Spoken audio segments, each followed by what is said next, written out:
Erick Thohir akui timnas butuh predator tajam di lini depan. Proses naturalisasi Tom Haye rampung. Berikut nama-nama yang akan tersingkir di skuad Garuda.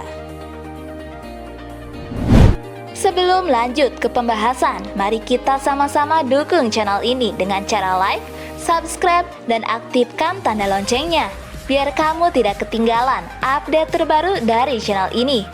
Jika sudah, mari kita lanjut ke berita pertama.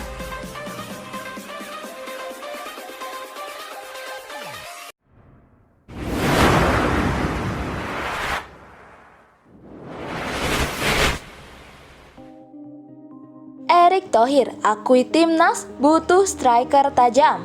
Ya, Ketua PSSI Erick Thohir mengakui bahwa salah satu hal yang masih jadi kekurangan timnas Indonesia di Piala Asia adalah kehadiran striker tajam.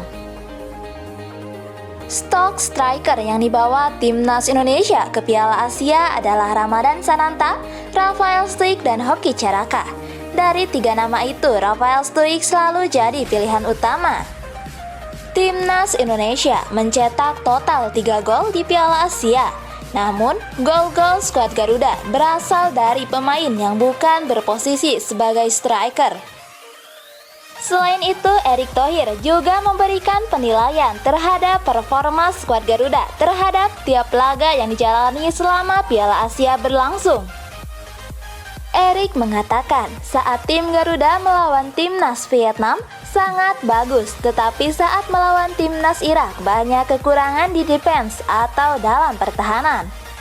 Kemudian ia menilai saat timnas Indonesia melawan Australia sebenarnya bermain bagus, tetapi timnas Indonesia mesti belajar ke Australia soal bagaimana setiap kesempatan membuat gol yang mereka dapatkan.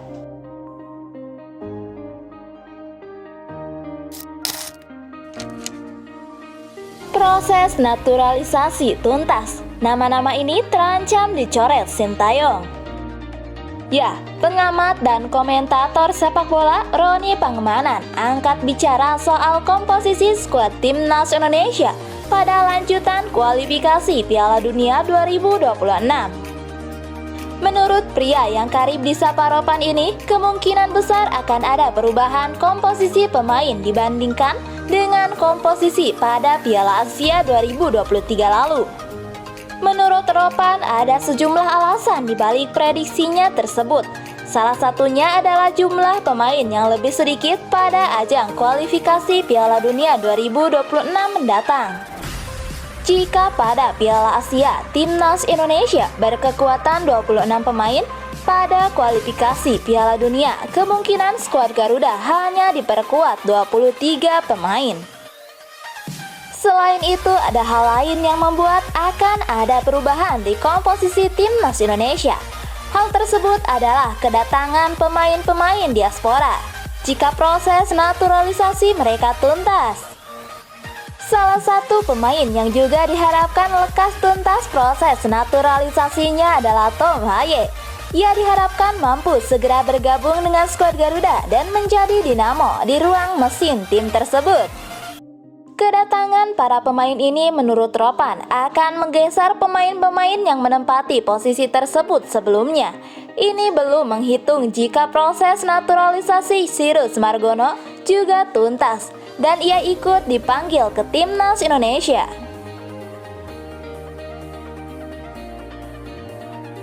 Syahrul Trisna dan Muhammad Riyandi.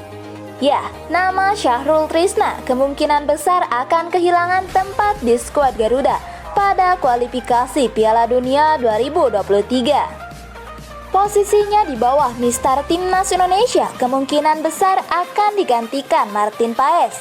Selain itu, menurut Ropan, di posisi kiper bisa jadi juga ada tambahan sosok Sirus Margono. Kemudian ada Wahyu Prasetyo. Nama Wahyu Prasetyo menurut Ropan hampir bisa dipastikan akan tercoret dari skuad Garuda. Hal ini tak lepas dari kedatangan sosok Jai Ijes. Ijes sendiri sejatinya sudah menuntaskan proses naturalisasinya sejak akhir Desember 2023 lalu. Namun namanya tak dimasukkan dalam daftar pemain Indonesia untuk Piala Asia 2023. Wahyu Prasetyo sendiri tak mendapat kesempatan bermain sekalipun pada Piala Asia 2023. Ia hanya berkesempatan memperkuat timnas Indonesia pada laga uji coba di tengah pemusatan latihan jelang ajang tersebut. Edo Febriansah juga hampir bisa dipastikan kehilangan posisinya di timnas Indonesia. Bek sayap kiri ini hampir bisa dipastikan harus mengalah seiring kedatangan Nathan Choaon. Edo sendiri sebelumnya tak pernah mendapat kesempatan tampil di Piala Asia 2023. Posisinya di bek sayap kiri diisi Pratama Arhan dan Shan Patinama. Di lini tengah, kedatangan Tom Haye juga bisa membuat satu nama tersingkir. Nama tersebut menurut Ropan adalah Adam Alis. Kemudian ada nama Adam Alis yang sempat tampil di Piala Asia 2023. Ia masuk sebagai pengganti pada laga kontra Vietnam. Penampilan Adam waktu itu sama sekali tak bisa dibilang buruk. Ia bahkan sempat sekali mengancam gawang Vietnam. Egy Maulana Fikri. Ya, posisi Egy Maulana Fikri di lini depan timnas Indonesia pun terancam. Hal ini jika proses Ragnar Oratmangun sudah tuntas. Ragnar Oratmangun masuk untuk bisa bermain di depan karena masalah kita. Selain di belakang juga lini depan yang menjadi sorotan di Piala Asia, kata Ropan. Benarkah pemain Crystal Palace tertarik dinaturalisasi timnas Indonesia? Pemain Crystal Palace Jairo Ridwal dikabarkan tertarik memperkuat timnas Indonesia.